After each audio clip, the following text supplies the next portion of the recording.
Joining us now with reaction, the host of Michelle Malkin Investigates on CRTV.com, Michelle Malkin. Michelle, look, so Stephen Colbert started this off a couple of nights ago. This was written, it was in his prompter. The producers knew, CBS knew he was going to deliver it, and he still delivered it anyway. You can't say it was a mistake. But your thoughts on doubling down and tripling down on this vulgar, vile, crude stuff? Eric, I really don't know how much lower these clowns in late night can get. I don't want them to be filtered. I don't want them to be censored. I want them to keep showing America how hate-filled and how vile and how filthy so much of their thinking about public discourse in America really is. They really should be thanking Donald Trump. They are now all absorbing what's being called in the TV industry a so-called Trump bump. Prior to Stephen Colbert sinking as low as he's gotten, his ratings were actually dwindling. And I think that they are grasping desperately at these attacks because it's the only way, I think, that they can stay relevant.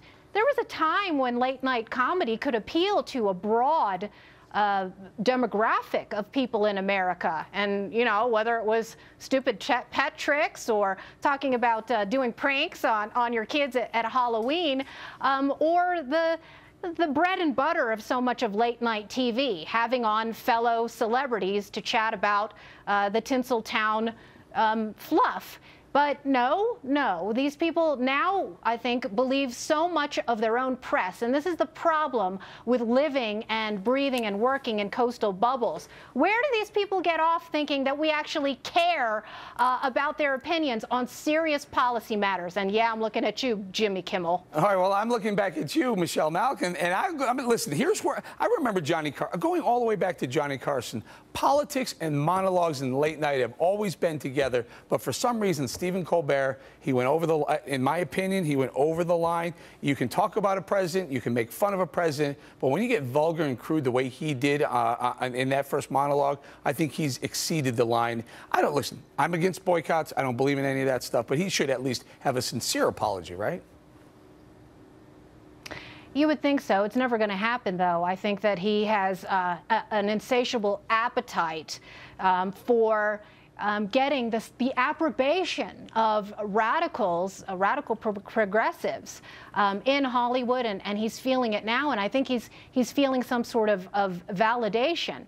I wish there was more of a backlash among decent liberals, and I guess they're unfortunately too few and far between in America anymore. But I think it's interesting that you talk about the history of late-night comedy and politics.